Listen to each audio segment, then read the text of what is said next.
Hello, and welcome to another episode of Generally Speaking. I'm your host, Bill Lawrence. Today is Thursday, August 21st, 2025. First, I want to say thank you to a new subscriber I got. I'm a totally crude production person at this point. I don't really know video editing. I certainly don't have any script. I think you can tell that just by the way I present myself. So, somebody liking me, I really appreciate it. Subscribing. So, in fact, this is a good time to mention. Hit that like, subscribe, and notify button. Now, what are you going to like for? You didn't even see it yet. Oh, well, just look at this pleasant face. This face. How can you not like a face like that? So, all right, let's get on with it. The Texas Democrats in the legislature, they ran out to another state. Went to Illinois. So there couldn't be a vote on the redistricting to eliminate Democratic votes in the state. I don't know what the point was because they still eventually came back. I think it was a week later, and the vote went through. So there was that. But I wanted to talk about arrest warrants that were put out for those people, which they're in another state, so the arrest warrants are totally without any effect. But I was thinking, look, what if they were still in Texas? An arrest warrant? Don't you have to have committed a crime to get an arrest warrant? And as far as I can tell, they all they did was walk out of the legislature. They don't have to show up. It's not a crime.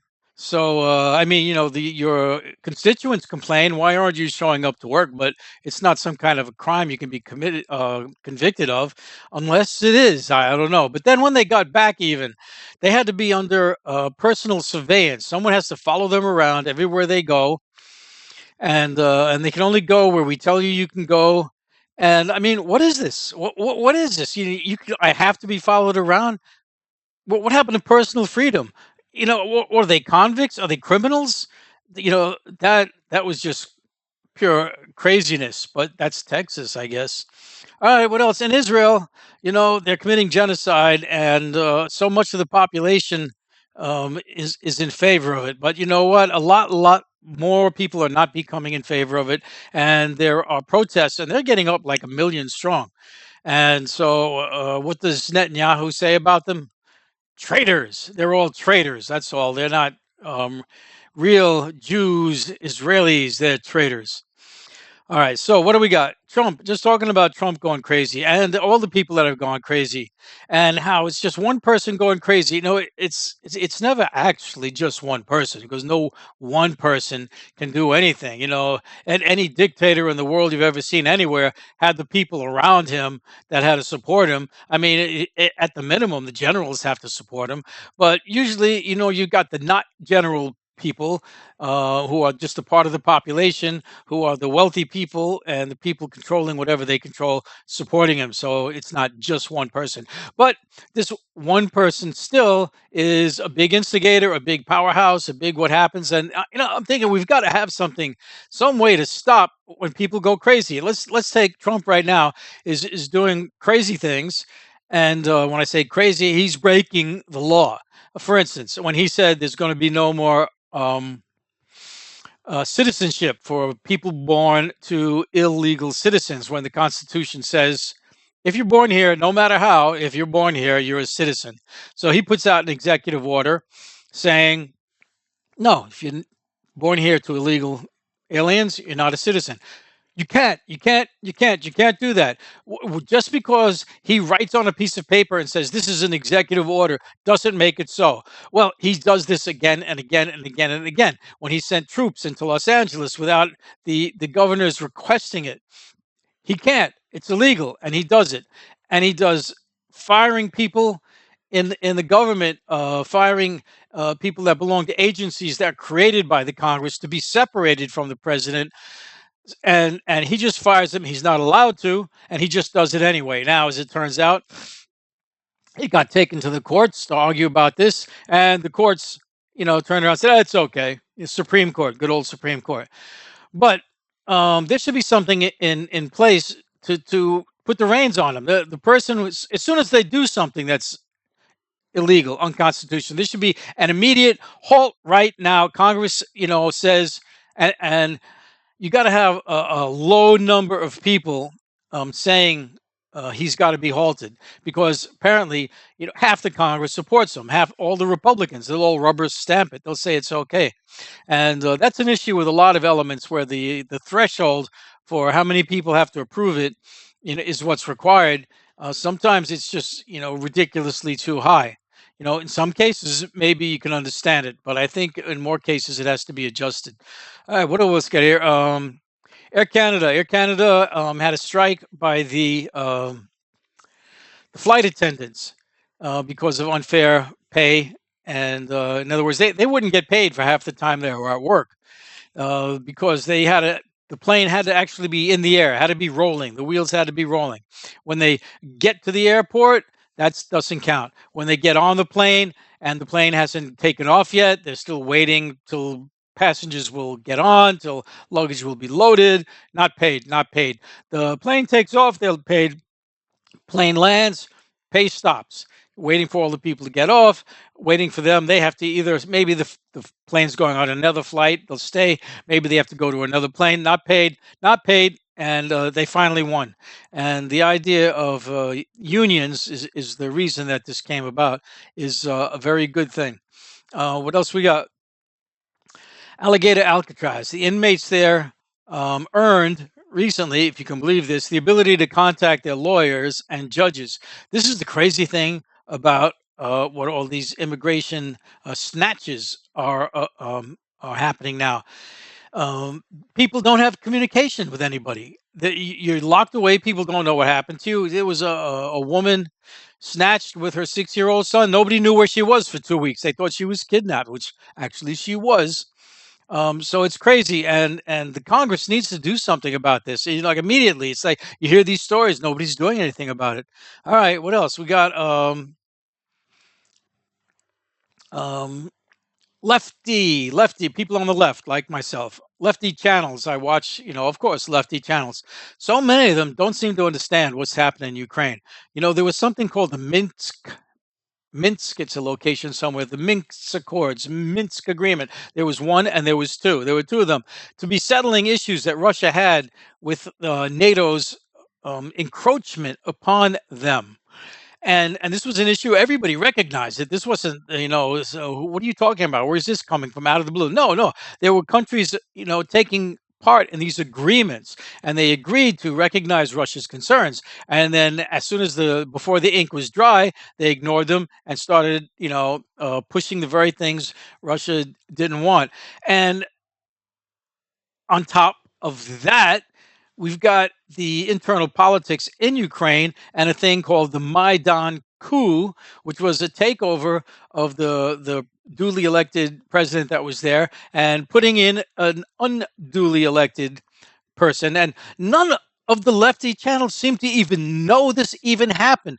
I don't understand. They're really great on their local politics, but it's like they got closed eyes to international affairs. I mean, don't you do any research? I mean, I'm interested in these things, and I don't just hear blurbs. I go looking into it, see what's going on. I'm no in-depth person. I don't get books stacked on my table where I'm researching constantly, but I at least go into a few places.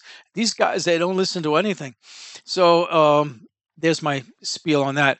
Ontario, Canada, they produce a lot of lumber. They ship a lot of lumber into the U.S., and they're getting upset with tariffs. And so they said, you know what, we're just going to stop sending you lumber. And what's the big deal? The big deal is 30% of the lumber used in this country for building houses comes from Canada. So now there's a huge lumber shortage. I mean, there isn't an episode, I don't say, where there's another, U.S. getting screwed by Canada or Mexico or China with tariff issues. There was Tyson Foods left the United States. Nike left the United States. Who's going to be leaving? Toyota and Honda. They're going to stop having any factories here. Just wonderful, wonderful Republican policies. All right. So what else? Oh, is my head say what I was just talking about? Canada is reducing demand for American industrial products. Those nuts and bolts, wrenches, engine parts, these things.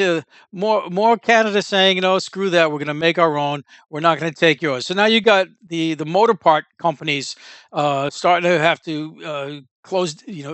limit their shifts, close their shifts, reduce the workforce. Another more getting screwed. What else? Oh, U.S. beef. Who would have thought about this? We grow cows, right? And we sell the beef. Well, now Canada, Japan, and Germany are rejecting our beef because they want hormone free. They want fully traceable. What does traceable mean? You want to know where it came from? I mean, it came from a cow. What do you think?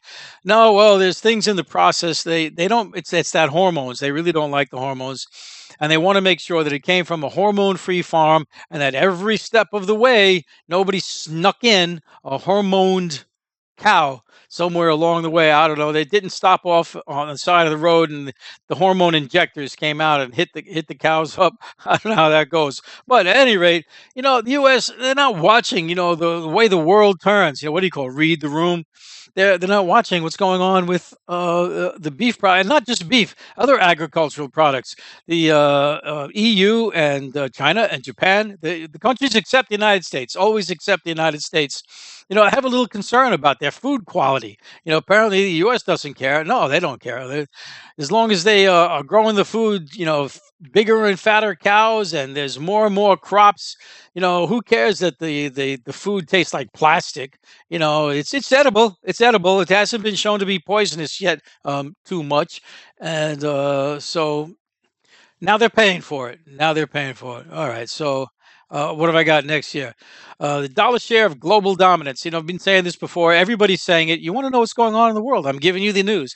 The dollar going downhill, going downhill. The 20 years ago, the dollar was like 70% of the goods traded were in dollars. Now it's down to 58%, and it's going down further. Why? Because other countries want to get away from the dollar because the U.S. uses the dollar as blackmail, or just as a form of taking your money, and you can't have it anymore.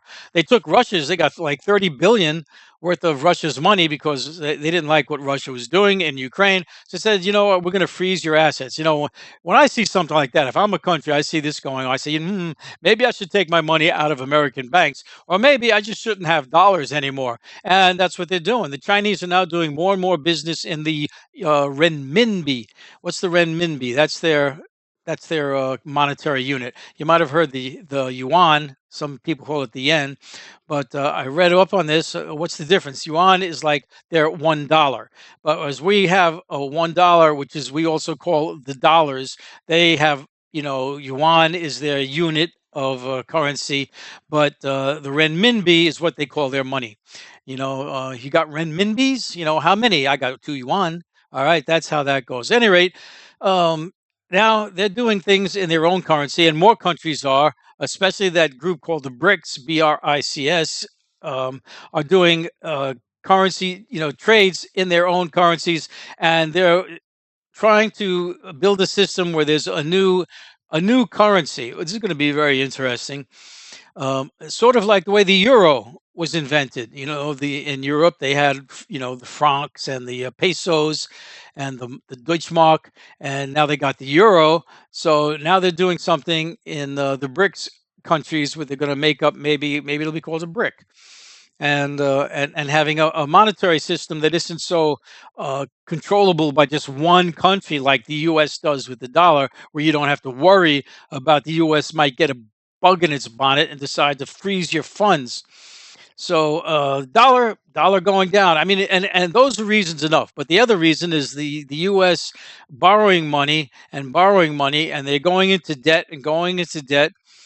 And it's getting to the point where them trying to pay off the debt, all they can pay is the interest, and they can't even pay the interest. So there's going to be some kind of a crash. Now, it's hard to imagine the whole world economy crashing. Is it really? What about the Great Depression? No, it's not entirely impossible, but people remember the Depression, and nobody wants that to happen again. So if something starts looking like it's going to happen, there's going to be major. Wait a minute, wait a minute.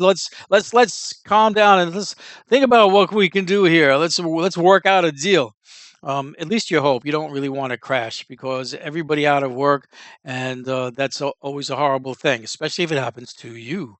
So you don't want that. So Trump, he's imposing tariffs on India and Brazil, And again, one of those things he can't do. Congress has to approve tariffs. He just says, "I'm imposing a tariff," and but the thing is, Congress doesn't do anything about it because they're all Republicans. They're in control and say, "Yes, master, whatever you want, yes, master." And so he does it, but he's not allowed to. There's nothing he does is really legal. So well, so that's what he wants to do. And, again, what happens? India is now not going to buy weapons. That's got to really upset the arms makers. One of the biggest pushes of our economy are the arms manufacturers. They have got to be starting to think, wait a minute, hey, wait a minute. And it's not just India with these arms. Canada said, we're not going to buy jets for you. You know how much money's involved in a jet? You get like 32 million per jet or something like that. And it's not just the jet, there's the support parts that you got to keep supplying. That's a constant flow of income. Well, Canada's not buying them anymore. Europe's deciding we're not going to buy them anymore. I don't know how long is it going to be before the arms manufacturers start looking. Where's our money going? When are they going to start saying something? I don't know. Well, what else? We got local farmers. They sold to the government. There was a program the government would buy from local guys, not these big mega farms, corporate mega farms, covering 1 million acres, but the local people, in a town near you. They would buy their food and they would sell it to schools, food programs, or to food banks, for people who obviously are just too lazy to get a job, and so they don't have money, so they go to the food banks. At any rate, the government decided, well, no need money for feed those lazy people that don't want to get a job, and those kids that go to school, they don't need money. They don't need lunch money because their parents should work hard and have lunch money, so we don't have to give it to them. So they cut the program short. Okay, you want to be like that, pretty cold hearted. But the thing is, just all they did was just cut it, bang, cold turkey. And so now these farmers who they worked up their system, looking at this money that they get from the government, and these kind of things take looking ahead. They take uh, getting loans for buying some property, so you grow this stuff, and then suddenly the money you invested because you were expecting to get from the government. In fact, the government owed you. You had given them food already, and you're waiting for your payment to come. It's not coming. Now they're just going to get screwed. Wonderful government we have here. All right, Trump, he's talking about attacking Venezuela now. And there was a time when just that idea would be, oh, come on, ridiculous. Just talk, whatever it is. But I mean, this guy started his administration talking about he's going to attack Greenland. He's going to attack the Panama Canal, and he wants to attack Canada. He wants to take over Canada. So him going to send troops down to Venezuela almost sounds possible. But you know what? The United States is not the Superman that it used to think it was. Anything it tries to do something like this, tries to attack Venezuela, there's going to be repercussions of some kind. Why? Well, Venezuela, of course, is going to fight, on its own soil, and the U.S. has shown that it really can't take on other countries anymore. It didn't win in Afghanistan. It didn't win in Vietnam.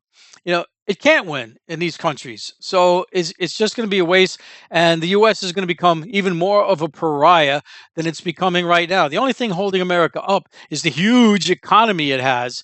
The market where people sell and where America buys. This is the only thing keeping it, in some sense viable. But even that is starting to weaken because all the crap it's pulling out. All right, what else we got? Laura Luma. Laura Loomer, this idiot. From what I read, this woman has nothing of anything, and somehow she's in the government, and she's convincing the U.S. not to accept Gaza children. What do you mean Gaza children? Well, somehow or other, I don't know how it happened.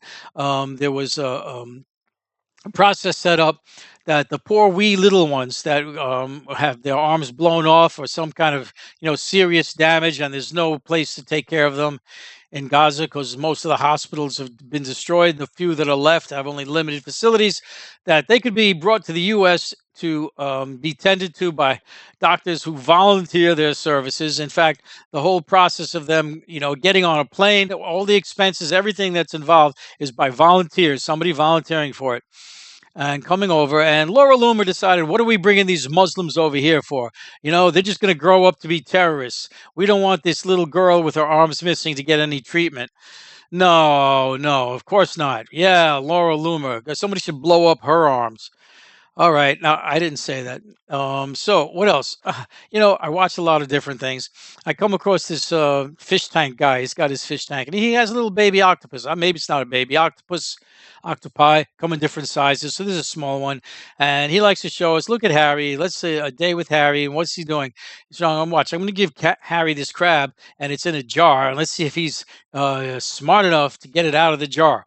And Harry comes out of his little hole in the wall and looks at the jar, figures out he's got to climb to the top, gets in and grabs the crab and goes, "Oh, look, he got it." And I'm thinking, you know, this is nature. It's just the way nature it is. But just watching that poor crab, he wasn't happy with this whole situation. That reminds me of another story. I saw a crabbing boat, a fishing boat of some kind, and it was fishing, right? And they're going to use bait. What do you use for bait? The fish. And in this case, he's using a crab. So he flips the crab on its back. It's a live crab. And he stabs a knife in it, and he goes, "Oh, don't worry, this is the humane way to do it." I said, "I'll bet that crab thought that was nice and humane. Thanks, guy. I'm glad you were so humane." I mean, the whole animal kingdom is a crazy vicious world. It's eat or get eaten. Only the herbivores can you have any sympathy for. All they eat is grass, and I don't know if grass has any sentience to it. I mean, I kind of feel there's some life force in it, but at least I don't even know if it realizes when it's being chewed up and turned into stomach food. I like the cows, I like the sheep, I like all the herbivores. I should be an herbivore. I eat meat. I'm sorry, I love meat. I do love a good salad. If I just don't like going through the process of making it. It takes so long. Just throw a steak on a pan, boom, it's done. And of course, I'm crude. If you're a steak man, you got to be, oh, well, wait, you got to do this and that and the other thing. Well, okay, well, I don't do that. I'm going off again. Let me go on to something better. U.S. has sanctioned some ICC members, International Criminal Court, because they don't like those people accusing Israelis of criminal activities. So what do they do? Sanction them. U.S. it doesn't even have any moral standing anymore. It's economically, it's just killing the world. In terms of partners and our friends, it's saying, I want to take over Canada. I want to invade Panama. They're not friends with anybody anymore. Europe, they tell Europe what to do. Europe had a pipeline going from Russia into Europe where they got their gas, which, they need to keep warm in the winter. It gets chilly up there. And the U.S. blew it up so they could mess with Russia. Well, nice. It certainly messed with the European Union. They tell Europe what to do left and right. They told them, listen, you got to spend more on the military. The U.S. spends all this as part of NATO, and none of you guys spend nearly as much as we do. You got to up your percentage of GDP. And it's really arguable as to why we have to spend so much money on the military anyway, because we're not fighting anybody. And so yeah, but he tells them you got to up your payment to the military. Of course, the military people are all happy with that. Arms manufacturers, big smile, yay! All right. So, at any rate, um, that was a spinoff from the United States sanctions them. And sanctions, well, that's a biatch right there. You get sanctioned, what happens? Your money is frozen. You got money saved away for a rainy day. You don't have it anymore. And what happens a lot of times too? You can't travel. You can't go from here to there. Now, I guess they can't do anything about people traveling outside the United States, but don't try coming in here anymore. You can't come in here. If you come in here, you can't leave. If you come in here, you're stuck. You can't go from one state to the other. In fact, you know what? You can't leave this corner. You got to stay here. I hope everything you need is on that corner. It's a crazy deal. I mean, it's enough to make me feel like I got to take my money out of the bank, put it in a mattress. The mattress might be a better idea. And I wouldn't be surprised if they start wanting to look at my mattress. All right. So, press secretary for Israeli affairs. I keep thinking, of course, we got departments for everything in this country, and of course, you got to have some kind of a department for, dealing with our international relations, right? So you've got a foreign affairs department with somebody for every country on the earth, right? But it's not just that. You've got little subdivisions within that. So we got a press secretary for Israeli affairs. So he dared to make some kind of comment about, it's sure a lot of people getting killed in Gaza. You're fired. I'm sorry, I didn't mean to scream, but yeah, he's fired. This country's vicious. It's really just vicious. All right, we got this one channel I'm watching. It was called the dumbification of America. How everything is becoming question now. Whether the Earth is flat or not, that's a debate. Whether women should vote or not, that's a debate. Whether slavery was bad, that's debatable now. Whether vaccines work, maybe they do, maybe they don't. I don't know. Maybe you should cook. Should you cook meat? Maybe that's not a good idea. Should milk be pasteurized? I don't know. And it's really true. And this man made a good presentation for how we're bringing about the dumbification. With he said a lot of different ways. But my mind is, no, people are just dumb to begin with. You've just got a lot of dumb people, a huge amount of the population. Now, I suppose you could say they get dumbified in that they get told these things and they suck it up. So in that sense, yeah, they get told it. But the fact that they suck it up is because they're dumb. All right. Oh, this was a good one. Like I say, I watched a lot of things. I watched some cop videos where cops do crazy things. The guy's going through a Burger King, and the cop wants to stop him for a left, a blinker not working, a light not working. And he stops him out, and he says, "Oh, where are you going?" "Oh, I'm just going home. I got came out for lunch, get some Burger King." Cop goes back to his car, look at his license for whatever, who knows what reason, and comes back and gets his idea in his head that this guy went to Burger King for breakfast, but it's 12 o'clock because the guy actually went for lunch, and the camera shows he went for lunch. This guy starts giving him the ninth degree up and down. Are you sure you went to, why did you come here for breakfast? I didn't say breakfast. I said lunch. You said breakfast. You said breakfast. And now you're coming back here for breakfast again. Who goes to Burger King for breakfast and then turns around and has breakfast again? And then there was something there. The guy doesn't know what's going on. And part of the conversation, he mentions how, yeah, he had to get something to eat. He has low blood sugar. Low blood sugar, and the cop says, "Low blood sugar, and you just had 2 eggs. You can't get low blood sugar, so quickly after eating 2 eggs." It was just going on and on and on about this guy thinking, "I got a criminal here. I got someone who's up to something," and it's just crazy. There needs to be more rules about cops. They should get fired so quickly. Like, I mean, every day their cameras should be looked at. There should be someone whose job is just at the end of the day, all right, let me see your camera and look at all the things that fellow did because they do some crazy stuff.